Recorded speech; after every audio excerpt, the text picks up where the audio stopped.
Hey guys, it's Frank here with Game 3 of the Winners Finals of the INFOLET 2v2 tournament. We've got Team Cool Colors, which is a laser... Oh no, which is Albino in theory. They switched it up on me. And Team Warm Colors, which is going to be a laser and Mixu on Dust Devil, aka the map that looks like a haunter, if you kind of blur your eyes a little bit when you look at the mini-map.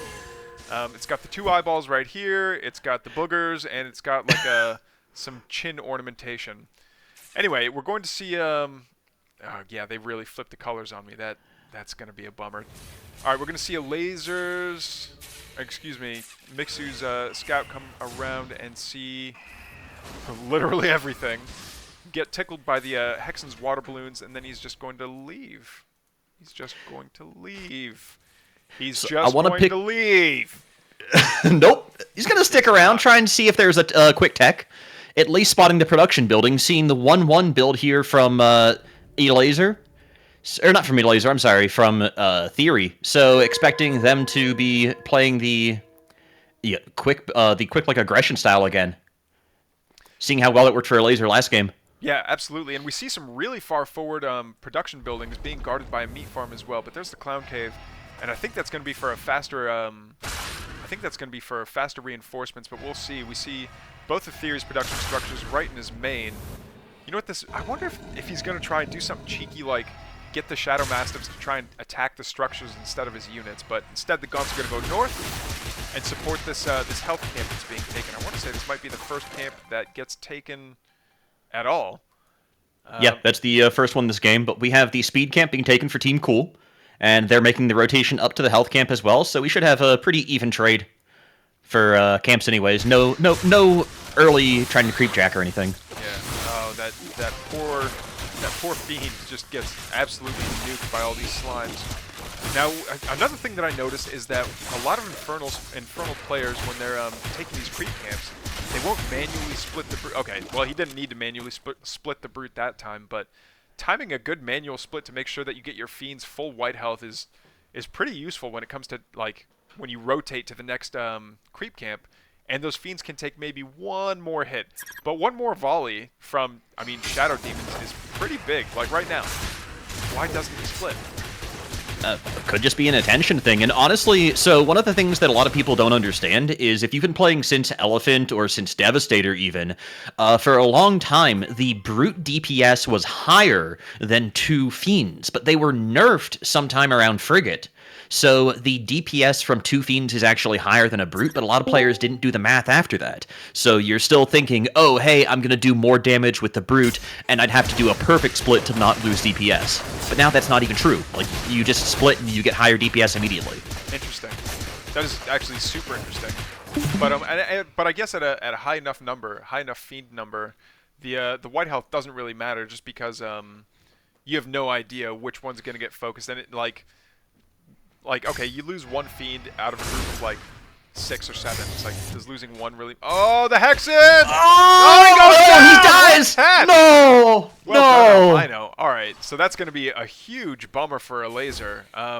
Losing that Hexen is pretty painful until Plague X gets upgraded. So Plague X is upgraded right now. He doesn't have to worry about, like, not being able to generate Fiends anymore.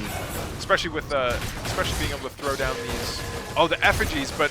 Theory throws down a permanent effigy using the shroud from the temporary one that the laser threw down. Now we're going to see quite a scuffle here.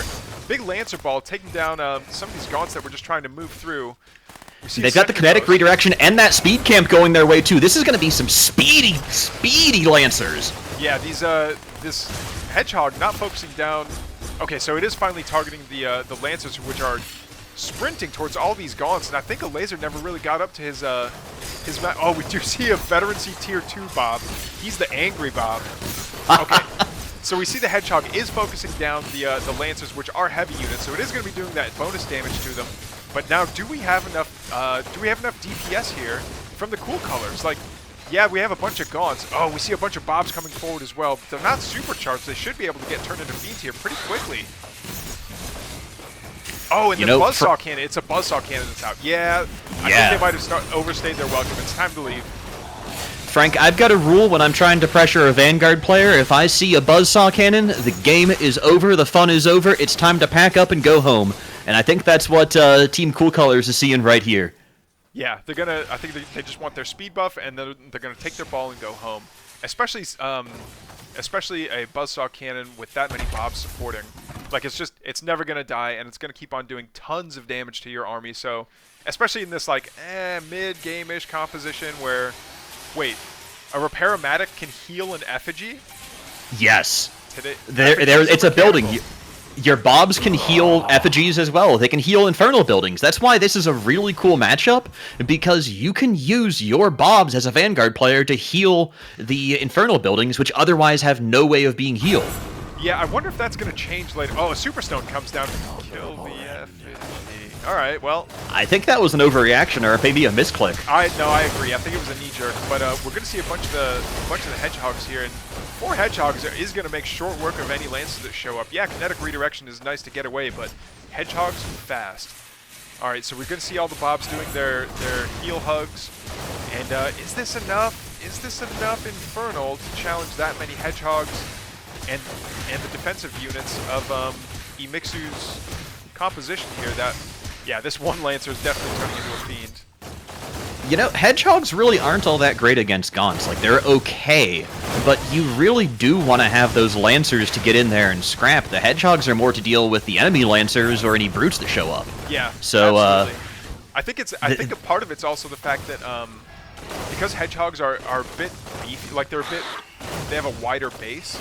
They they can get a concave, but they're not going to get the same damage density in that concave because they just take up more room. They're doing less damage in an arc than a big pack of Gaunts would do. Now, that does mean that AoE attacks against them, like Helicarrier bombing runs, won't do as much against hedgehogs, and the hedgehogs, of course, are phenomenal anti-air units. But I mean, we're still like tier 2 level units right now. We're not seeing.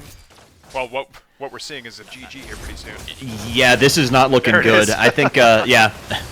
Yeah, all right. Well, that'll be it for Game 3 of the 2v2 INFOLET tournament.